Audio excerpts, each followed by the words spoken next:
qu'il y a dans la parole de Dieu, pour moi, c'est un trésor, c'est ouf, c'est beau, ça change des vies concrètement. Flore habite à Paris, chez ses parents. Il y a 3 ans, c'est ici qu'elle commence la peinture et la calligraphie. C'est le seul moyen qu'elle trouve pour oublier le stress des études de médecine. Je me suis jamais vraiment considérée comme quelqu'un de créatif ou d'artistique. Donc quand j'ai commencé à faire de la calligraphie, c'était un peu sorti de nulle part. Je me trouvais pas forcément douée justement parce que de base je me dis je suis un peu l'intello de la classe, du coup c'est pas pour moi tout ça, je mettais ça de côté. Et je pense que les personnes que ça a le plus surpris, je pense c'est ma famille.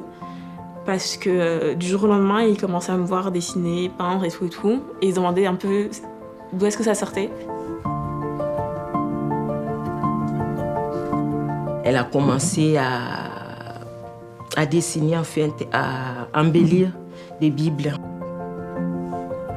On était étonnés. Une fois, elle me montre. Je lui dis, tiens, comment tu l'as fait? Qu'est-ce qui s'est passé? Elle dit non, mais j'étais en train de dessiner, de faire ça, de faire ci. J'ai commencé à calligraphier des versets et c'est un peu comme ça que ça a commencé, quoi. Flore est fille de pasteur. Elle a toujours entendu parler de Dieu. Mais c'est à 15 ans qu'elle comprend le sens de sa foi. Je pense que j'étais un peu genre une chrétienne du dimanche. Pour moi, Dieu, ça a toujours été une évidence. J'ai toujours cru en Dieu.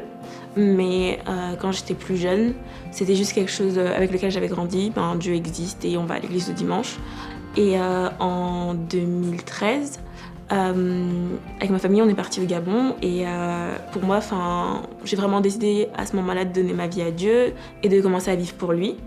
Et à partir de là, petit à petit, j'ai essayé vraiment de me rapprocher de lui et de suivre l'exemple de Jésus. Et c'est vraiment là que j'ai commencé à grandir dans ma foi.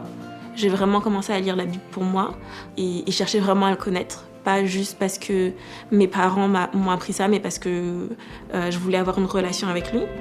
Et pour démarrer cette relation, elle décide de lire la Bible pour mieux comprendre le message qu'elle contient. Pour être honnête, j'ai vraiment galéré au départ. J'ai vraiment eu du mal à m'y mettre dedans et à y plonger. Et le fait de la prendre pour moi et de commencer à la lire, c'était plus juste des histoires qu'on m'avait racontées, c'est quelque chose que je lisais par moi-même et que je commençais à comprendre, je commençais à poser des questions à Dieu. Pourquoi il y a ci, pourquoi il y a ça, et juste apprendre à le connaître plus. Les années passent et Flore trouve dans la Bible un trésor qu'elle voudrait faire connaître aux autres. C'est là qu'elle découvre sur les réseaux sociaux le Bible painting, une pratique qui consiste à peindre sur des couvertures de Bible. Je trouvais ça juste super stylé d'avoir des Bibles avec plein de couleurs et avec de la calligraphie dessus. Et comme c'était quelque chose que je venais de commencer, c'est quelque chose qui m'a vraiment parlé, quoi. On peut montrer juste la joie et l'amour et tout ce qu'il y a dans la parole de Dieu. J'ai juste envie que les gens soient captivés dès l'extérieur et que ça leur donne envie d'aller creuser plus loin, qu'ils soient chrétiens ou non, et d'aller chercher ce qu'il y a à l'intérieur. Même si le visuel, c'est pas ce qui est important, la forme, pour moi, c'est pas le plus important, c'est vraiment le fond, c'est ce qui est écrit dedans qui est le plus important. Mais ça peut être un premier pas. Ça peut être quelque chose, par exemple, qui va te permettre de déclencher une conversation avec un ami qui va voir ta Bible, qui va juste te demander qu'est-ce que c'est, ça. Elle peint ses premières Bibles dans son salon. Rapidement, son talent attire l'attention de ses amis les plus proches, qui la poussent à persévérer.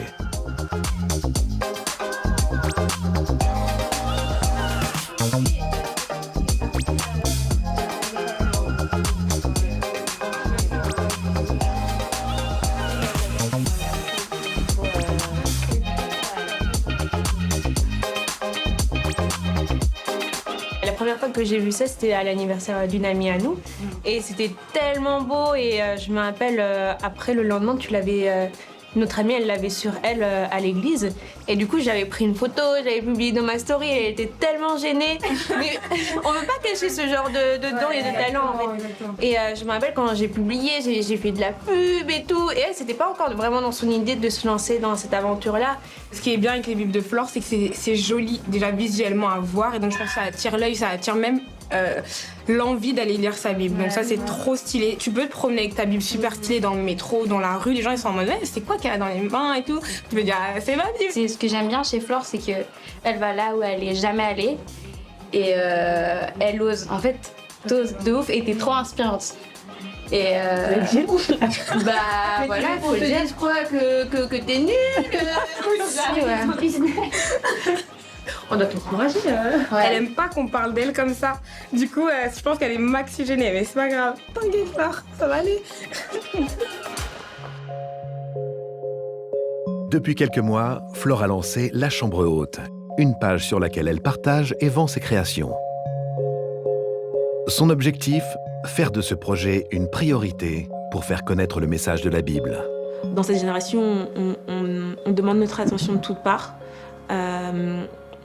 J'ai envie que ces couvertures elles puissent captiver l'attention de quelqu'un et que cette personne elle puisse commencer cette aventure avec Dieu, qu'est la foi, juste au travers d'un regard, au travers d'une couverture de Bible, quoi.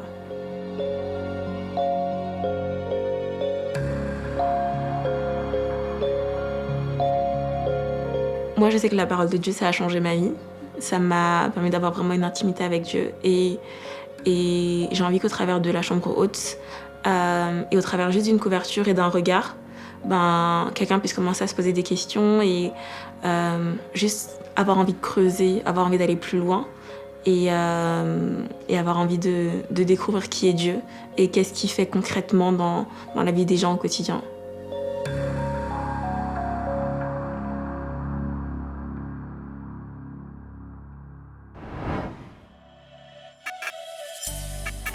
Je dirais de lâcher prise et de faire confiance à Dieu, vraiment.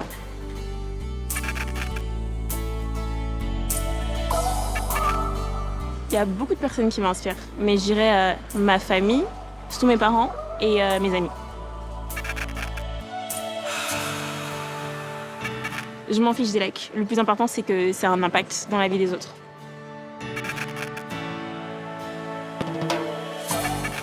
Ça peut être un peu paradoxal, mais en tout cas c'est simple. J'aime bien les trucs un peu minimalistes et tout, donc un truc assez simple, mais percutant. J'ai pas de visuel précis, mais ouais.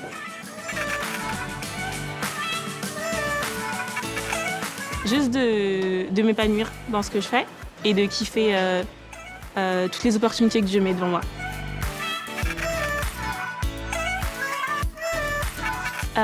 La première chose que j'ai calligraphiée, c'était un message de mon pasteur sur cultiver quelque chose de nouveau. Et en calligraphiant, j'ai justement cultivé quelque chose de nouveau.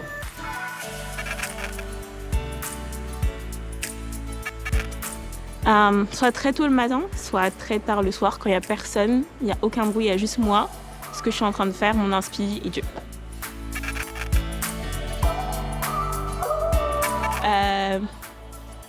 Quand il y a plein de monde autour de moi, quand il y a ma famille et tout le monde crie, tout le monde fait 3 milliards de trucs, j'arrive pas à me concentrer. Je sais pas s'il faut lire la Bible, mais juste laisse-toi tenter, genre donne une chance à Dieu, ouvre-lui une porte et il va clairement répondre parce que la Bible c'est quelque chose qui peut et qui va transformer ta vie, du coup lâche prise et essaye. L'église c'est la maison, c'est la famille.